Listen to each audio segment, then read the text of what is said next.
मत सोच कि तेरा सपना क्यों पूरा नहीं होता है, मत सोच कि तेरा सपना क्यों पूरा नहीं होता है। हिम्मत वालों का इरादा कभी अधूरा नहीं होता है। जिस इंसान के कर्म अच्छे होते हैं उसके जीवन में कभी अंधेरा नहीं होता है। ये किसी महान व्यक्ति ने बहुत अच्छी पंक्ति कही है कि अगर आप सोचते रहते हो कि मेरा सपना यानी कि मेरा टारगेट या फिर मेरा लक्ष्य है जो मेरे को सफलता क्यों नहीं मिल रही है, तो आप हिम्मत रखिए और अपना इरादा है जो मजबूत रखिए। अगर आपके कर्म अच्छे हैं यानी कि आपने अच्छे ढंग से अगर मेहनत की है तो आपको सफलता यकीनन मिलेगी। मित्रों, आप है जो धैर्य और पेशेंस के साथ में तैयारी करते जाइएगा। मित्रों, आपका सिलेक्शन है जो श्योर है, जीत पक्की है, भविष्य उज्जवल है। इसी विश्वास के साथ में जो तैयारी करते जाइएगा मित्रों, आपका सिलेक्शन है जो श्योर है। नमस्कार साथियों, स्वागत है आप सभी का सरकारी यात्रा यूट्यूब चैनल पर। सभी मित्रों का जो लाइव आए हैं अभी, उनका सभी को जो मेरा राम राम। तो मित्रों, अपना है जो अपने मैंने आपको जो राज व्यवस्था का जो इसका पेपर का सॉल्यूशन कराया था कि ये पेपर अपना कौन सा पेपर है, तो मैंने आपको बताया भी था उसमें ये उद्योग निरीक्षक अधिकारी का जो पेपर है। कौन सा है? उद्योग निरीक्षक अधिकारी का जो पेपर है। और ये जो 24 जून 2018 को पेपर हुआ था उसका जो राज व्यवस्था का पोर्शन है जो हमने फर्स्ट पार्ट में देख लिया था, लेकिन आज हमारा सेकंड पार्ट है। इसमें जो राजस्थान जीके से संबंधित जो क्वेश्चन पूछे गए थे, जो राजस्थान पोर्शन से जो क्वेश्चन पूछे गए थे, उस पर है जो आज हम है जो चर्चा करने वाले हैं। इसमें है जो अपना राजस्थान कल्चर भी है और राजस्थान ज्योग्राफी भी है और उसमें साथ में ही राजस्थान की हिस्ट्री भी इसमें इंक्लूड है। तो मित्रों, इसमें जो सबसे पहला क्वेश्चन आता है वो ये कि नौहर नहर परियोजना को निम्न में से किस स्रोत से जल मिलता है। क्या पूछा गया आपसे कि जो नौहर नहर परियोजना है उसमें जो जल आता है वो जल का उसका सोर्सेज क्या है, ये आपसे क्वेश्चन में जो पूछा जा रहा है। मित्रों, ये ऑप्शन आपको सतलज है और बी में रावी व्यास दिया हुआ है और सी में है जो पांचना दिया हुआ है और डी में जो बिसलपुर दिया हुआ है। तो मित्रों, यहाँ पर मैं आपको बताना चाहता हूँ कि जो नौहर परियोजना है उसका जो पूर्व नाम क्या था, तो इसका पूर्व नाम था राजीव गांधी सिद्धमुख परियोजना। क्या नाम था, मैं यहाँ पर लिख देता हूँ, राजीव गांधी सिद्धमुख परियोजना।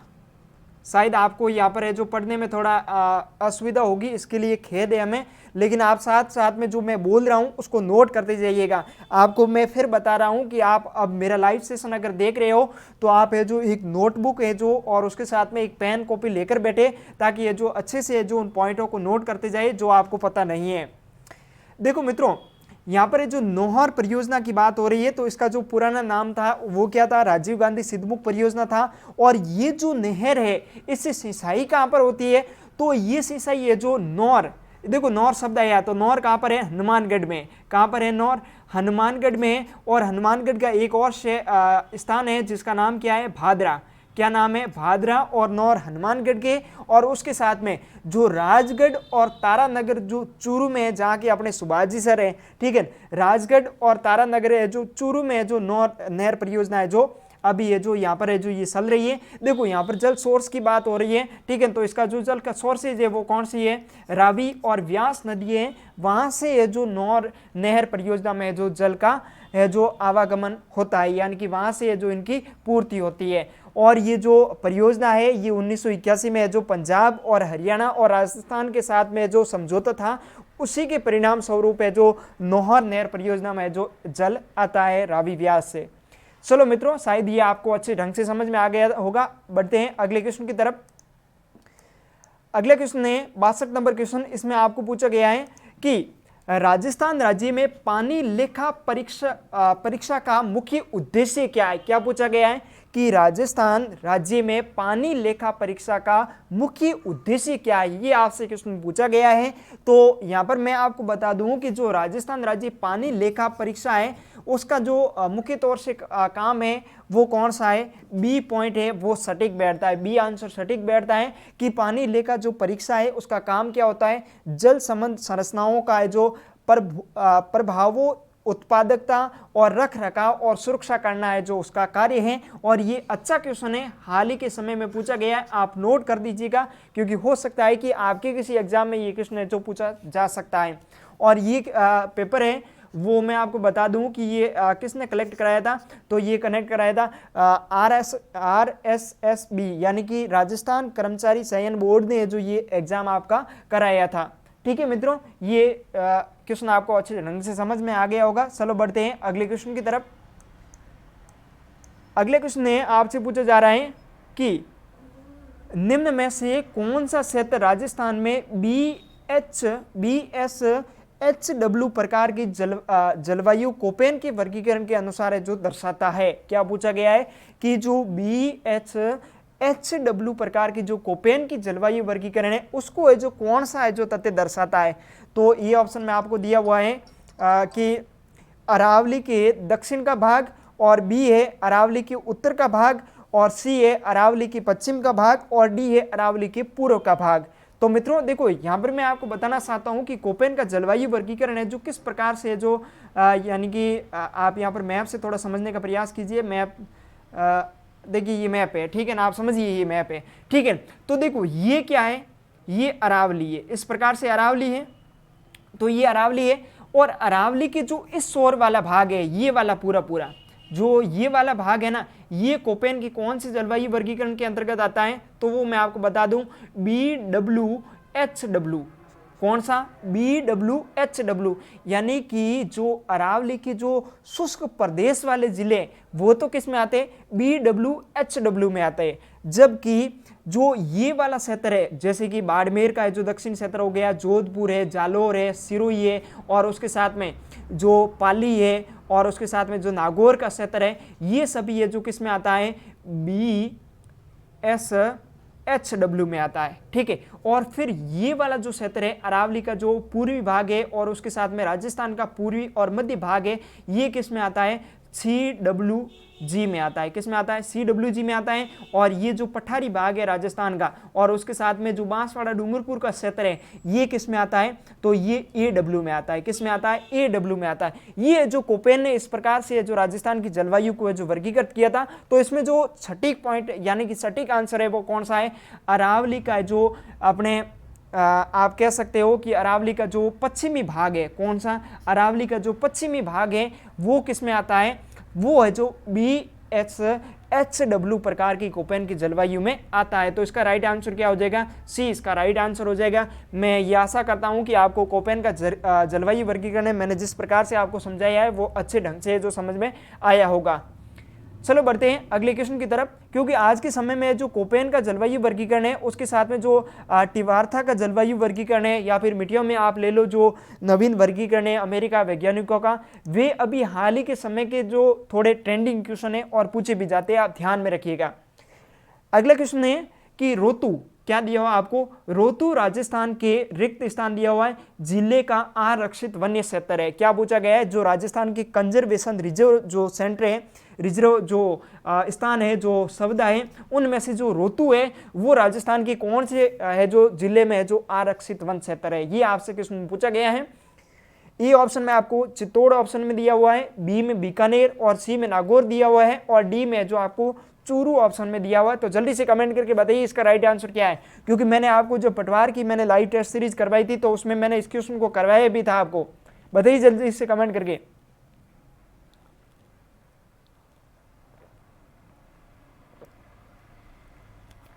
बिल्कुल मित्रों, ये भाई साहब जी टपा लगा के आए हैं, लेकिन इसका राइट आंसर है जो वो क्या है? सी है जो इसका राइट आंसर है, यानी कि नागौर में है रोतु जो आरक्षित वन क्षेत्र है वो कहां पर है? नागौर में। और अगर नागौर के आरक्षित वनों की अगर और मैं बात करूं तो नागौर का एक और है जो आरक्षित वन क्षेत्र है जिसका नाम क्या है? गोगेलाव। क्या है? गोगेलाव आरक्षित वन क्षेत्र है, वो कहां पर है? वो भी है जो नागौर में। और ये क्वेश्चन जो पूछे जाते हैं आज के समय के, थोड़े अधीनस्थ बोर्ड क्या करता है, थोड़ा हटके क्वेश्चन देता है, ठीक है। तो देखो अगर आप याद करते हो तो आप क्या याद करते हो? बायोलॉजिकल पार्क याद करते हो, या फिर जो अपने जो वन्य जीव अभ्यारण्य है, और उसके साथ में जो अपने अलग अलग प्रकार के जो चिड़ियाघर है वो भी आप याद करते हो। लेकिन जो आरक्षित वन क्षेत्र यानी कि कंजर्वेशन रिजर्व जो स्थान है वो आप थोड़े याद करने का प्रयास नहीं करते हो। उसके साथ में जो शुभंकर हैं वो भी आप याद करने का प्रयास नहीं करते हो। लेकिन अधीनस्थ बोर्ड ने हाल ही के एग्जामों में जो इस प्रकार के क्वेश्चन ज़्यादा पूछे, जो आरक्षित वन्य जो क्षेत्र है और उसके साथ में जो राज्यों के अलग अलग जो शुभंकर है, मैंने आपको जो शुभंकर की जो अपने शुभंकर है उनके फोटो सहित है जो मैंने टेलीग्राम में डाला भी था। अगर आपने नहीं देखा हो तो हमारे सरकारी यात्रा टेलीग्राम में जाकर आप देख सकते हो, ठीक है। और अगर मैं बात करूं तो सौदा है उसमें से बिसलपुर टोंक में एक रिजर्वेशन सेंटर है या कंजर्वेशन रिजर्व है, और उसके साथ में जोहड़ बीड़ गढ़वाला बीकानेर में, और उसके साथ में सुंदा माता जालोर में, गुड्डा विश्नोई जोधपुर में, और ये तो कई बार पूछा गया है। और उसके बाद में जो शाकंबरी अपने सीकर झुंझुनू में है, और गोगेलाव नागौर में मैंने अभी आपको बताया है, और रोहतू नागौर में अभी आपको मैंने बताया है, और उसके साथ में बीड़ झुंझुनू और उम्मेदगंज पक्षी विहार कोटा में है, और जवई बांध लेफ्ट फर्स्ट और लेफ्ट सेकंड ये दो है जो पाली में है, और उसके साथ में जो बांसियाल खेतड़ी और बांसियाल खेतड़ी बागोर ये दोनों भी झुंझुनू में है, ठीक है। तो ये जो कंजर्वेशन रिजर्व है जो आरक्षित क्षेत्र हैं। और उसके साथ मैं आपको बता दूं कि अभी हाल ही में 2019 में एक है जो आरक्षित क्षेत्र घोषित किया गया है, जिसका नाम क्या है, मनसा माता। क्या नाम है, मनसा माता रिजर्व या फिर आप कह सकते हो आरक्षित वन्य क्षेत्र है। और ये कहां पर है आपको बता दूं मैं, झुंझुनू में। कहां पर है, झुंझुनू में। और ये क्वेश्चन हो सकता है कि अभी हाल ही के एग्जाम में पूछा जा सकता है कि मनसा माता जो रिजर्व आरक्षित वन्य क्षेत्र है वो कहां पर है, तो झुंझुनू में। और इसको है जो आरक्षित कब किया गया था, 2019 में है जो इसको आरक्षित किया गया था। आप ध्यान रखिएगा, आपसे पूछा जा सकता है। चलो बढ़ते हैं अगले क्वेश्चन की तरफ। अगले क्वेश्चन ने कि अंगुचा, क्या पूछा गया यहाँ पर, अंगुचा गुलाबपुरा खनन क्षेत्र निम्न में से किस खनिज के जोड़ों के लिए जो प्रसिद्ध है। बहुत ही अच्छा क्वेश्चन है और गजब का क्वेश्चन है और लेंथी क्वेश्चन है, स्टार लगा दीजिएगा और नोट कर दीजिएगा। क्या पूछा गया आपसे, अंगुसा गुलाबपुरा खनन क्षेत्र है वो किस खनिज के जोड़ों के लिए प्रसिद्ध है। बहुत ही अच्छा क्वेश्चन है, ठीक है। तो आपको बताओ, तो अंगुसा और गुलाबपुरा है वो है जो शीशे जस्ते की है जो सर्वश्रेष्ठ खान है। किसकी, शीशे जस्ते की खान है।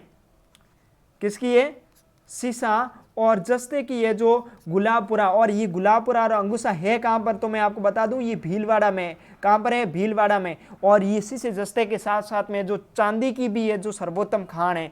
और ये यहां तक मैं आपको बता दूं कि ये विश्व की सबसे बड़ी शीशे जस्ते की है जो सिंगल ओपन कास्ट खान है और बहुत ही अच्छा है, ठीक है। तो आपको पता ही होगा कि शीशे जस्ते क्या है जो यानी कि रासायनिक सूत्र क्या है या फिर नाम क्या है, तो आपको पता ही होगा जिंक यानी कि ZnPb ये है जो इसका रासायनिक नाम है। तो इसका राइट आंसर क्या हो जाएगा, बी है जो इसका राइट आंसर है। चलो बढ़ते हैं अगले क्वेश्चन की तरफ। अगला क्वेश्चन है कि निम्नलिखित में से कौन सा राष्ट्रीय उद्यान राजस्थान का सबसे छोटा राष्ट्रीय उद्यान है। क्या पूछा गया है कि निम्न में से कौन सा ऐसा राष्ट्रीय उद्यान है जो राजस्थान का सबसे छोटा राष्ट्रीय उद्यान है। और ये ऑप्शन आपको दिया है राष्ट्रीय मरु उद्यान, और बी केला देवी राष्ट्रीय उद्यान, सी मुकुंदरा हिल्स, और डी रणथंभौर राष्ट्रीय उद्यान है जो दिया गया है। अब आप जल्दी से कमेंट करके मुझे बताइए कि इसका राइट आंसर क्या है। बहुत ही अच्छा क्वेश्चन है। तो मित्रों इसका राइट आंसर क्या है, इसका है जो ए आंसर राइट है, क्योंकि केला देवी जो राष्ट्रीय उद्यान है वो राजस्थान का सबसे छोटा राष्ट्रीय उद्यान है। जो अब देखो राजस्थान में सबसे पहली बात तो ये आती है कि राजस्थान में राष्ट्रीय उद्यान है कितने। अगर आपको पता हो, नहीं पता हो तो भी मैं आपको बता दूं, केला देवी राष्ट्रीय उद्यान है, और उसके साथ में मुकुंदरा हिल्स नेशनल पार्क है, और उसके साथ में रणथंभौर राष्ट्रीय उद्यान है। ये जो 3 राजस्थान में जो राष्ट्रीय उद्यान है, कितने हैं, 3 है जो राष्ट्रीय उद्यान है। और वहीं अगर मैं बाघ परियोजना की बात करूं यानी कि टाइगर रिजर्व की बात करूं, ठीक है, तो मुकुंदरा हिल्स है और रणथंभौर राष्ट्रीय उद्यान है। और उसके साथ में केला देवी है ना, वो अपने टाइगर प्रोजेक्ट में नहीं है, क्योंकि उसकी जगह पर कौन सा आ जाता है, सरिस्का अलवर वाला, कौन सा, सरिस्का वन्य जीव अभ्यारण्य अलवर, ठीक है। ये तीनों है जो टाइगर प्रोजेक्ट के लिए, लेकिन जो राष्ट्रीय उद्यान के लिए वो कौन सा है, केला देवी राष्ट्रीय उद्यान है, और मुकुंदरा हिल्स है, और रणथंभौर है जो राष्ट्रीय उद्यान है। अब देखो इनके मैं अगर राष्ट्रीय उद्यान के अगर दर्जे की बात करूं तो सभी का है जो अलग अलग है, ठीक है। तो वो है जो मैं आपको शायद अलग से जो वीडियो बना के बता दूंगा कि कौन कौन से राष्ट्रीय उद्यान है जिनका जो कब कब है जो दर्जा दिया गया था, ठीक है। चलो बढ़ते हैं अगले क्वेश्चन की तरफ। अगला क्वेश्चन है कि निम्नलिखित राज्यों की बहुउद्देशीय नदी घाटी परियोजना में सबसे बड़ी परियोजना कौन सी है। क्या पूछा गया है कि निम्नलिखित में से राज्य की बहुउद्देशीय नदी घाटी परियोजना में जो सबसे बड़ी परियोजना है वो कौन सी है। तो वो आपको पता ही होगा, क्योंकि वो भारत के साथ राजस्थान के साथ साथ में भारत की भी सबसे बड़ी है जो नहर परियोजना है। तो वो कौन सी है, इंदिरा गांधी नहर परियोजना है। कौन सी है, इंदिरा गांधी नहर परियोजना है। और इसका है जो आपको पता हो तो अपने जो हरिकी बैराज से जो इसको राजस्थान में जो लाया गया है, और राजस्थान में जो इनका फीडर है वो कौन सा है, सबसे पहला पुंगल में है, बीकानेर में, ठीक है। और इसके कई बार क्वेश्चन पूछे जाते हैं। और इंदिरा गांधी है ना, इंदिरा गांधी नहर परियोजना, उसको आप अच्छे ढंग से जितना पढ़ सकते हो ना उतना इंदिरा गांधी नहर को जो अच्छे ढंग से कवर करने का प्रयास करना, क्योंकि हाल ही के एग्जाम है ना उसमें जो अधीनस्थ बोर्ड ने इंदिरा गांधी नहर परियोजना में से काफी अच्छे क्वेश्चन है जो पूछे। जो लिफ्ट नहरें हैं, जो इंदिरा गांधी नहर में से जो लिफ्ट नहरें निकाली गई है, उनकी जो प्राचीन नाम क्या थे और वर्तमान में अभी नाम है जो क्या फेरबदल है जो उसमें किया गया है, उनमें से क्वेश्चन है जो अब पूछे जाते हैं और पूछे गए हैं, आप ध्यान रखिएगा, ठीक है मित्रों। चलो बढ़ते हैं अगले क्वेश्चन की तरफ। अगला क्वेश्चन है कि निम्नलिखित में से कौन सा पठार माउंट आबू पर्वत स्थल से 8 किलोमीटर दूर गुरु शिखर चोटी के नीचे स्थित है। बहुत ही अच्छा क्वेश्चन है। क्या पूछा गया है कि जो माउंट आबू पर्वत है उसके ऊपर जो अपने पठार आबू पर्वत स्थल है से जो गुरु शिखर है उसकी छोटी से जो नीचे कौन सा पर्वत है, तो वो कौन सा है आपके, ये भाई साहब जी टप्पा लगा गया है, लेकिन इसका राइट आंसर क्या है, उड़िया का पठार। और उड़िया के पठार की जो ऊंचाई कितनी है, तो वो है अपने 1360 किलोमीटर है। और राजस्थान में सबसे ऊंची चोटी कौन सी है, गुरु शिखर है। और गुरु शिखर के बाद में जो आती है वो आपके कौन सी आती है, शेर आती है। कौन सी आती है, शेर आती है, जो कितनी है 1597।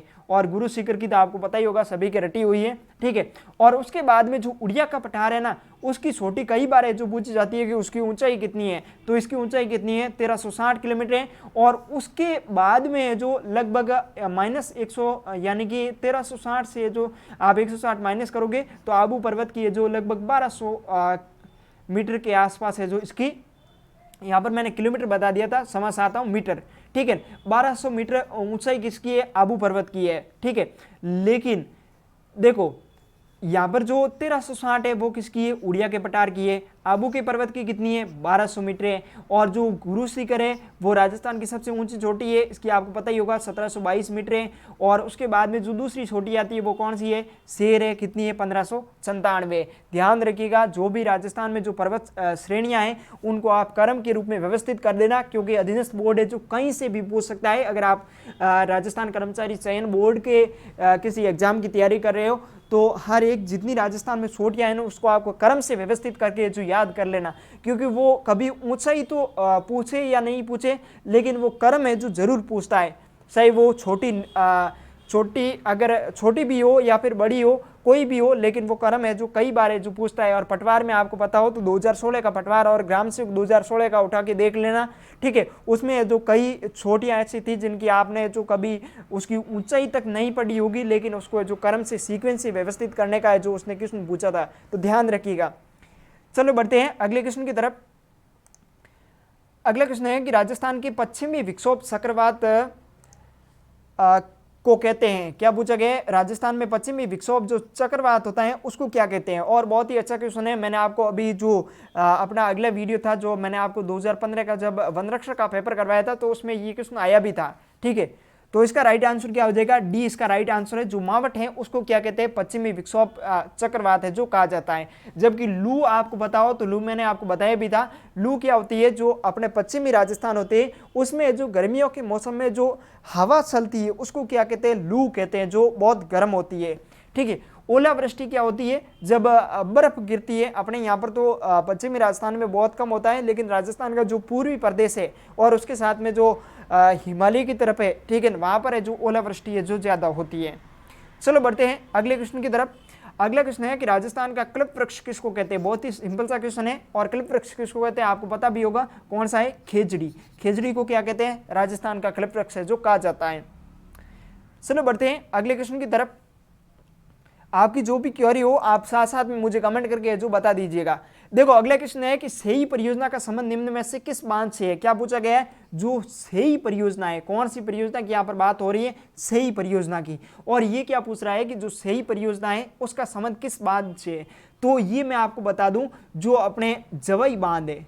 कौन सा बांध, जो जवई बांध है, इसका डी राइट हो जाएगा। जो जवई बांध है उसमें जो अब जैसे कि जवई बांध है तो अब ये जवई बांध सूख रहा है, यानी कि उसमें पानी की कमी हो रही, क्योंकि लूणी नदी में अभी लगभग 2 साल हो गए तो पानी इतना आता नहीं है, ठीक है। तो इस वजह से जो अपना जवई बांध सूख रहा है, ठीक ठीक है। तो उसमें पानी लाने के लिए एक परियोजना चलाई जा रही है जिसका नाम क्या है, सेई परियोजना, जिससे क्या हो रहा है, जवई बांध में जो पानी की आवक है जो करने के लिए। और जवई बांध में आपको बता दूं ये जवई नदी पर है। कौन सी नदी पर है, जवई नदी पर है। और अगर आपको पता हो तो जवई बांध कहाँ पर है, सुमेरपुर पाली में। कहाँ पर है, सुमेरपुर पाली में, जिसको मारवाड़ का अमृत सरोवर भी कहा जाता है। चलो बढ़ते हैं अगले क्वेश्चन की तरफ। अगला क्वेश्चन है, अगले क्वेश्चन में आपसे पूछा जा रहा है कि निम्न में से कौन सा एक मरुस्थलीयकरण का जो कारण नहीं है। क्या पूछा जा रहा है कि इसमें से कौन सा ऐसा कारण है जो मरुस्थलीयकरण का जो कारण नहीं है, यानी कि जिससे जो मरुस्थलीयकरण नहीं होता है, ऐसा कौन सा कारण है। ठीक है, तो आपको बताओ आबादी का बढ़ना मरुस्थलीकरण के लिए खतरा है। ठीक है, कठोर मौसमी परिस्थितियां भी मरुस्थलीकरण के लिए खतरा है। और उसके साथ में वनों उन्मूलन भी है जो मरुस्थलीकरण को जो बढ़ावा देता है। यानी कि जैसे कि मरुस्थल होता है ना, उसका अगर आपको विस्तार रोकना है तो आपको क्या करना पड़ेगा, ज़्यादा से ज़्यादा जो वनों का जो रोपण करना पड़ेगा। और उसके साथ में जो बढ़ती आबादी, ये भी है जो एक आप कारण मान सकते हो। लेकिन इसका जो सटीक आंसर बैठता है वो कौन सा है, आप इसको सी कर लोगे, क्योंकि अम्लीय भूमि का प्रयोग करना मरुस्थलीकरण का जो कारण नहीं है। क्योंकि यहाँ पर जो मरुस्थलीय क्षेत्र है वहाँ पर है जो अम्लीय भूमि है जो इतनी है जो प्रभाव नहीं है। चलो बढ़ते हैं अगले क्वेश्चन की तरफ। अगले क्वेश्चन में आपको पूछा गया है कि खो दरीबा क्षेत्र, कौन सा क्षेत्र, खो दरीबा क्षेत्र आपको रिक्त स्थान दिया है के लिए प्रसिद्ध है। यानी कि खो दरीबा किस खनिज के लिए प्रसिद्ध है, मैं आपको बता दूं। ठीक है, तो ये है जो तांबे के लिए प्रसिद्ध है। किसके लिए प्रसिद्ध है, खो दरीबा में तांबे की खाने हैं जो, उसके लिए ये प्रसिद्ध है। और खो दरीबा है कहाँ पर, तो मैं आपको बता दूं ये अलवर में है। कहाँ पर है, खो दरीबा अलवर में है। और ये तांबे की खानों के लिए जो प्रसिद्ध है। ठीक है मित्रों, चलो बढ़ते हैं अगले क्वेश्चन की तरफ। अगला क्वेश्चन है कि नाथरा की पोल, क्या पूछा गया है, नाथरा की पोल में किस धात्विक खनिज के जो भंडार है। मैं आपको जो प्रीवियस क्वेश्चन की अपनी जो सीरीज चल रही है उसको आप कंटिन्यू फॉलो करते जाइएगा, आपको यकीनन है जो फायदा मिलेगा। क्योंकि जो प्रीवियस क्वेश्चन होते हैं वो मैं आपको कंटिन्यू है जो करवा रहा हूँ, तो उसमें आपको पता भी चलेगा कि कौन से क्वेश्चन है जो बार बार रिपीट हो रहे हैं। उन टॉपिक और उन क्वेश्चनों पर आप फोकस करोगे तो आपकी सफलता को जो आपको प्राप्त करने के लिए थोड़ी आपको आसानी होगी। ठीक है ना, तो नाथरा की पोल है वो किसके लिए प्रसिद्ध है, लोहे की खनिज के लिए प्रसिद्ध है। क्योंकि नाथरा की पोल थुर हुंडेर और उसके साथ में मोरिजा बनेला और उसके साथ में भी और भी क्षेत्र है वो है जो लोहे के लिए जो प्रसिद्ध है। और नाथरा की पोल है वो कहाँ पर है, उदयपुर में। कहाँ पर है नाथरा की पोल है, वो उदयपुर में। कई बार पूछ लिया जाता है कि लो धात्विक खनिज के लिए प्रसिद्ध नाथरा की पोल है जो किस जिले में, तो कहाँ पर है, उदयपुर में। आपके जैसे वन रक्षक है वगैरह ऐसे एग्जामों में जो पूछा भी जा सकता है। ठीक है मित्रों, चलो बढ़ते हैं अगले क्वेश्चन की तरफ। अगला क्वेश्चन क्या पूछा गया है, यहां पर आपसे पूछा जा रहा है कि निम्न में से कौन सी एक प्रजाति भेड़ की नहीं है। किसकी नहीं है, भेड़ की नहीं पूछा गया है। ये ऑप्शन आपको मालपुरी दिया हुआ है, बी मेगरा या फिर आप मगरा मान सकते हो, और सी नाचना, और डी आपको बागड़ी दिया हुआ है। तो जल्दी से कमेंट करके आंसर बताइए। और ऐसे क्वेश्चन है जो वनरक्षक है और उसके साथ में रीट वगैरह एग्जाम में ऐसे क्वेश्चन है जो पूछे जा सकते हैं, और पटवार और ग्राम सेवक में भी ऐसे क्वेश्चन है जो देखने को मिलते हैं। तो देखो मित्रों, यहाँ पर जो मालपुरी है और मेगरा नहीं है, ये थोड़ी ट्रांसलेट मिस्टेक हुई है, मगरा। ठीक है, और उसके साथ में बागड़ी, ये तीनों की तीनों है वो भेड़ की नस्ल है। जबकि जो नाचना है ना, वो नाचना किसके लिए प्रसिद्ध है, तो ये नाचना है जो जैसलमेर, अपने जैसलमेर में जो ऊँटों के लिए प्रसिद्ध है। यानी कि ऊँटों की ये नस्ल है। और ये नाचना जैसलमेर के जो ऊँट प्रसिद्ध है, और नाचना है जो किसकी नस्ल है, तो नस्ल है ये ऊँट की नस्ल है। किसकी नस्ल है, ऊँट की नस्ल है। और ये सब काफ़ी अच्छी नस्ल है जो मानी जाती है, जैसलमेर के नाचना गाँव की है जो प्रसिद्ध है। चलो बढ़ते हैं अगले क्वेश्चन की तरफ। अगला क्वेश्चन है यहाँ पर साइंस के क्वेश्चन है, इसको मैं स्किप कर रहा हूँ, आपको अलग से करवा दूंगा। अपने जो इसमें राजस्थान जीके के जो कल्चर है, ज्योग्राफी है और हिस्ट्री के जो क्वेश्चन पूछे गए उन पर है जो आज के इस सेशन में जो चर्चा करने वाले हैं। तो अगला क्वेश्चन है कि कुदरत सिंह को राजस्थान की किस हस्तकला में योगदान के लिए जो पद्मश्री पुरस्कार से अलंकृत किया गया था। और ये अच्छा क्वेश्चन है।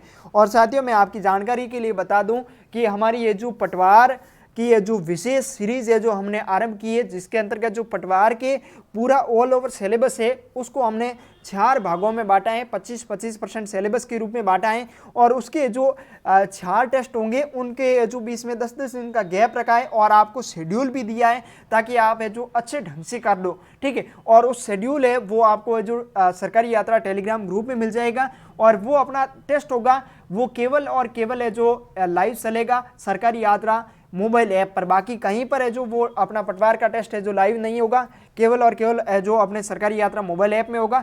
तो अगर आप पटवार की तैयारी कर रहे हो और अगर ग्राम सेवक की तैयारी कर रहे हो तो उसमें जो ज़रूर सम्मिलित होना और अपने जो मित्र तैयारी कर रहे हैं उनको भी ये जो बताना, क्योंकि हमारा ये टेस्ट है जो बिल्कुल फ्री है। हमारी जो फ्री मुहिम चल रही है उसमें आप है जो जितना हो सके उतना फ़ायदा उठाने का जो प्रयास कीजिएगा। और हो सकता है कि हम जल्द ही है जो वनरक्षक की बी टेस्ट सीरीज है जो लेके आ जाएं, ठीक है। देखो यहाँ पर कुदरत सिंह को जो पद्मश्री पुरस्कार है वो कब दिया गया था? 1977 में दिया गया था। कब दिया गया था? 1977 में दिया गया था। और ये किसके लिए प्रसिद्ध है? तो ये ब्लू पोएट्री के लिए जो प्रसिद्ध है। और ब्लू पोएट्री कहाँ की प्रसिद्ध है? तो ये जयपुर की प्रसिद्ध है। और कृपाल सिंह शेखावत है वो भी कहाँ के प्रसिद्ध है? अच्छा, कुदरत सिंह है ना, कुदरत सिंह की यहाँ पर बात हो रही है। हाँ, समझ आता हूँ मित्रों, कुदरत सिंह है वो ब्लू पोएट्री के लिए जो प्रसिद्ध है, ठीक है। चलो बढ़ते हैं अगले क्वेश्चन की तरफ।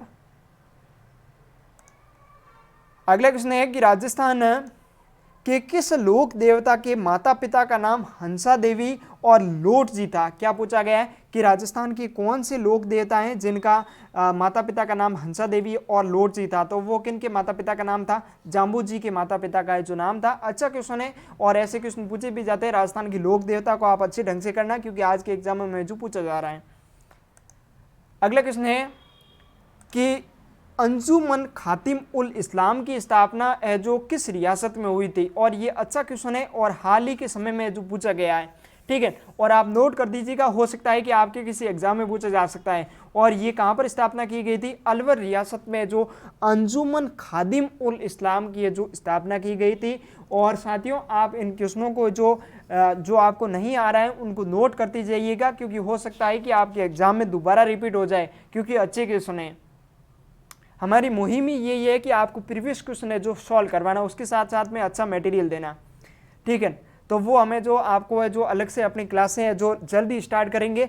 39वां क्वेश्चन है कि अतारकिंद का दरवाजा है जो राजस्थान के किस जिले में स्थित है? कौन सा दरवाजा? अतारकिंद का दरवाजा यहाँ पर पूछा जा रहा है और वो राजस्थान के कौन से जिले में? और मित्रों आपको मैं बता दूं कि जो अतारकिंद का दरवाजा है उसका निर्माण किसने करवाया था? इल्तुतमिश ने जो इसका निर्माण कराया था।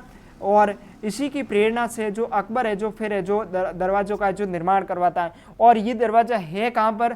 तो ये नागौर में। अतारकिंद का दरवाजा कहाँ पर है? नागौर में है। और उसके साथ में आपकी जानकारी के लिए बता दूं कि ये नागौर के साथ साथ में जो जोधपुर में भी अतारकिंद का जो दरवाजा स्थित है। चलो मित्रों बढ़ते हैं अगले क्वेश्चन की तरफ। अगला क्वेश्चन है, इसमें आपको पूछा गया है कि रावण अता को निम्न में से किस से बनाया जाता है? यानी कि जो रावण अता होता है जिसको जो किस से बनाया जाता है, जिसमें जो मैंने आपको जब राजस्थान के वाद्य यंत्र करवाए थे तो उसमें मैंने आपको करवाया भी था कि रावण अते में 9 से 17 के बीच में जो तार होते हैं। और क्वेश्चन भी पूछा गया था कि रावण अते में कितने तार होते हैं। और ये रावण अता है वो किससे बना होता है? तो ये नारियल का बना होता है। किससे बना होता है? नारियल का बना होता है, जिसमें जो बांस की इस प्रकार से लकड़ी लगी होती है और वहाँ पर है जो इस प्रकार से यहाँ पर तार होते हैं। और फिर यहाँ पर एक ये बजाने के लिए होती है जिस पर है जो घोड़े का पूंछ का जो बाल है जो उसमें लगाया जाता है जिससे जो सुरीली आवाज़ आती है, ठीक है मित्रों। चलो बढ़ते हैं अगले क्वेश्चन की तरफ। अगले क्वेश्चन है कि दीपदान परंपरा का जो संबंध है वो किस पवित्र शहर से है? क्या पूछा गया है? जो दीपदान परंपराएं, क्या पूछा गया है? जो अपने दीपदान परंपराएं उसका संबंध है जो अपने किस है जो क्षेत्र से, सॉरी यहाँ पर क्षेत्र नहीं कह सकते हैं, अपने किस स्थान से है, ठीक है। तो वो दीपदान का संबंध है वो किससे है? पुष्कर से है। क्योंकि जो पुष्कर में होता है वो कार्तिक पूर्णिमा को जो यहाँ पर दीपदान का जो कार्यक्रम रखा जाता है। कब? कार्तिक पूर्णिमा को। उसके साथ में मैं आपको बता दूं कि अपने जो कपिल मुनि का आश्रम है बीकानेर में, ठीक है ना, वहाँ पर भी जो दीपदान का जो प्रोग्राम कार्तिक पूर्णिमा को होता है, ठीक है ना। आप ध्यान में रखिएगा, क्वेश्चन पूछे गए हैं। अगला क्वेश्चन है कि राजस्थान की आज़ादी के समय राजपूताना की देसी रियासतों की संख्या कितनी थी। क्या पूछा गया है कि राजस्थान की आज़ादी के समय जो राजपूताना यानी कि आज का जो अपना राजस्थान है उसमें देसी रियासतों की संख्या कितनी थी, ये क्वेश्चन पूछा गया है। और ये क्वेश्चन अब आप मानो तो ये ओल्डेस्ट क्वेश्चन हो गया, लेकिन फिर भी पूछा गया है, काफ़ी अच्छा क्वेश्चन है, ठीक है ना। पहले पूछा जाता था, तो इसका राइट आंसर क्या है 19। राजस्थान में राजपूताना में जो देसी रियासत है उसमें आज़ादी के समय कितनी रियासतें थी, 19 रियासतें थी, और उसके साथ में 3 ठिकाने थे, और एक है जो अजमेर मेरवाड़ा कमिश्नर क्षेत्र था। ध्यान में रखिएगा, क्वेश्चन पूछे गए हैं।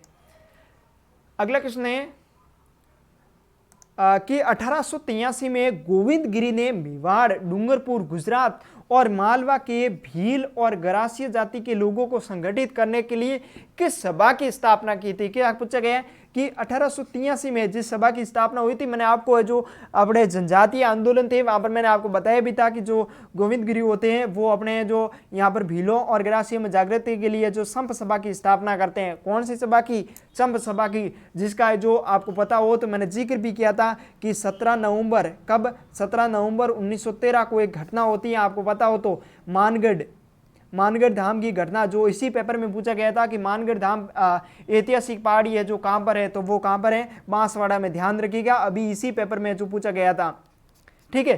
तो ये घटना है जो संप सभा का अधिवेशन चल रहा था गोविंद गिरी का है जो मानगढ़ धाम पहाड़ी पर, और वहां पर है जो अंग्रेजों ने जो भील बटालियन के नेतृत्व में जो क्या किया था, यहाँ पर गोलियां चलाई थी, जिसमें जो 1500 से अधिक भील है जो यहाँ पर शहीद हुए थे, जिसको महात्मा गांधी ने जो दूसरा जलियांवाला बाग हत्याकांड है जो कहा था। अच्छा क्वेश्चन है और पूछा भी गया है। चलो बढ़ते हैं अगले क्वेश्चन की तरफ। अगला क्वेश्चन है बहुत ही सिंपल क्वेश्चन है। यहाँ पर पूछा गया है कि वंश भास्कर को जो किस प्रसिद्ध लेखक द्वारा है जो लिखा गया है, और बहुत सिंपल सा क्वेश्चन है। इसका राइट आंसर क्या है? सूर्यमल मिश्रण या सूर्यमल मिश्रण ने जो वंश भास्कर है जो रचना की थी, और उसके साथ में इन्होंने जो वीर सतसई नामक है जो पुस्तक की भी रचना की थी। कौन सी पुस्तक की? वीर सतसई। बहुत ही अच्छे दोनों क्वेश्चन है और हाल ही के एग्जाम में पूछे भी गए हैं दोनों, ठीक है। अगला क्वेश्चन है कि निम्न में से कौन सा आर्य समाजी विचारधारा का जो संपोषक नहीं था। क्या पूछा गया है कि इनमें से जो अपने समाचार पत्र है वो कौन सी आर्य समाजी विचारधारा का जो संपोषक नहीं है, तो मैं आपको बता दूं कि इसका राइट आंसर क्या है? सी इसका राइट आंसर है। जो राजपूताना जो गजट है वो जो आर्य समाजी विचारधारा का संपोषक नहीं है, यानी कि उसका जो समर्थक नहीं है। और जो राजपूताना गजट है वो समाचार पत्र है जो कहाँ से प्रसारित किया जाता था, तो अजमेर से जो प्रसारित किया जाता था, और इसके संपादक थे वो कौन थे? मुरीद अली या फिर मुरीद मियाँ जो इसके क्या थे? संपादक थे। ध्यान में रखिएगा। चलो बढ़ते हैं अगले क्वेश्चन की तरफ। अगला क्वेश्चन है कि राजस्थान में गाए जाने वाले नेतल का भरतार किस लोक देवता के संदर्भ में? कई बार ये क्वेश्चन है जो पूछा जाता है, और अपने विशेषकर जो पश्चिमी राजस्थान है वहां पर तो एक गीत भी प्रसिद्ध है कि हमारे नेतल का भरतार थोड़ा रुक जाओ नहीं, ठीक है। तो ये नेतल का भरतार किसको कहा जाता है? बाबा रामदेव जी को कहा जाता है। और रामदेव जी के जो राजस्थान के पश्चिमी क्षेत्र में काफ़ी मान्यता है, और उनकी ये जो काफ़ी परसे भी है, और उनकी ये जो काफ़ी यहाँ पर है जो भगत भी है, और ये क्वेश्चन है जो काफ़ी अच्छा क्वेश्चन है। चलो बढ़ते हैं अगले क्वेश्चन की तरफ। अगला क्वेश्चन है कि विमला व लूण वत्सई मंदिर निम्न में से किस स्थान पर है जो बनाए गए हैं? और बहुत अच्छा क्वेश्चन है, भाई साहब जी टप्पा लगा के आए हैं, लेकिन इसका राइट आंसर क्या है? दिलवाड़ा राइट आंसर है। विमल वसई, लूण वसई, और उसके साथ में जो दिलवाड़ा के जैन मंदिर है वो काफ़ी प्रसिद्ध है, और कई बार पूछा जाता है कि दिलवाड़ा है जो किसके लिए प्रसिद्ध है, तो दिलवाड़ा है वो जैन मंदिरों के लिए जो प्रसिद्ध है। किसके लिए प्रसिद्ध है? जैन मंदिरों के लिए जो प्रसिद्ध है, और काफ़ी अच्छा क्वेश्चन है। जो अपने दिलवाड़ा के मंदिर है उनको आप अच्छे ढंग से करके जाइएगा। अगला क्वेश्चन है कि कान्नड़ प्रबंधन का लेखक कौन है? क्या पूछा गया है? कान्नड़ प्रबंधन है उसका जो लेखक कौन है, तो इसका आपको पता होगा इसका लेखक कौन है? पद्मनाभ है जो उसका लेखक है, क्योंकि बिसल देव है जो इसके लेखक नहीं है, क्योंकि बिसल देव ने आपको पता हो तो एक नाटक लिखा था, हरिगिली नाटक लिखा था, ठीक है। और खुमान रासो किसने लिखा था? अगर आपको पता हो तो जल्दी से मेरे को कमेंट करके बताइए, खुमान रासो किसने लिखा था? चलो बढ़ते हैं अगले क्वेश्चन की तरफ। अगला क्वेश्चन है, आपको पूछा गया है कि वीर विनोद के अनुसार हल्दी घाटी युद्ध में मुगल सेना की संख्या कितनी थी? क्या पूछा गया है कि जो वीर विनोद पुस्तक है जिसकी रचना किसने की थी? श्यामल दास ने। किसने की थी? श्यामल दास ने जो इसकी रचना की थी। तो उस पुस्तक के अनुसार है जो हल्दी घाटी के युद्ध में जो मुगलों की संख्या कितनी थी, तो मुगलों की संख्या कितनी थी, 25,000 थी। क्योंकि इसका रेशियो रहता है 1:4 का जो रेशियो रहता है, यानी कि अगर मुगलों की 25,000 आप मान लोगे तो जो महाराणा प्रताप की है जो कितनी हो जाएगी, 20,000। ठीक है ना, ये रेशियो है, कई बार क्वेश्चन पूछा जाता है। और वीर विनोद पुस्तक का जो कई बार जिक्र आता है मेवाड़ के इतिहास के संदर्भ में, क्योंकि मेवाड़ का इतिहास है जो काफी इस वीर विनोद में से जो वर्णित है। ठीक है, अगला क्वेश्चन है, लास्ट और अंतिम क्वेश्चन है, इसमें आपको पूछा गया है कि पिशवाइया पेंटिंग का संबंध है जो निम्न में से किस से हैं। और ये बहुत ही आसान सा क्वेश्चन है, मैं तो कहता हूं ये कई बार रिपीट हुआ है, इतनी बार रिपीट हुआ है, लगभग आप मान के चलो 5-6 बार है जो रिपीट हुआ है। जो पिशवाइया पेंटिंग है वो कहाँ की प्रसिद्ध है, नाथद्वारा की। जो नाथद्वारा में श्रीनाथ जी का मंदिर है उसकी जो पीछे है जो पिशवाइया पेंटिंग है जो की गई है। और काफी अच्छा क्वेश्चन है, कई बार एग्जाम में पूछा गया है। तो मित्रों, इसकी अगर आप पीडीएफ डाउनलोड करना चाहते हो तो पीडीएफ आपको हमारे टेलीग्राम ग्रुप सरकारी यात्रा में मिल जाएगी, या फिर जो आप हमारे सरकारी यात्रा मोबाइल ऐप से भी है जो इस पीडीएफ को डाउनलोड कर सकते हो। उसके साथ मैं आपको बता दूं कि हमारी पटवार की जो सीरीज चल रही है उसमें आप जो जरूर इंक्लूड होना। और उसके साथ में अभी तक अगर आपने अगर हमारा सरकारी यात्रा मोबाइल ऐप इंस्टॉल नहीं किया हो तो जरूर कीजिएगा, क्योंकि उसमें है जो आप अगर वन रक्षक है, ग्राम सेवक है, रीट की वगैरह तैयारी कर रहे हो तो उसमें है जो हमारे द्वारा है जो फ्री नोट्स है जो आपको प्रोवाइड करवाए गए हैं। तो आज के लिए मित्रों इतना ही, हम मिलते हैं अगले वीडियो में, अगले लाइव सेशन में। तब तक के लिए जय हिंद, वंदे मातरम। आपका जो भी कमेंट हो वो मुझे आप कमेंट करके बता देना, मैं आपके हर एक कमेंट का जो रिप्लाई देने का प्रयास करूंगा। धन्यवाद।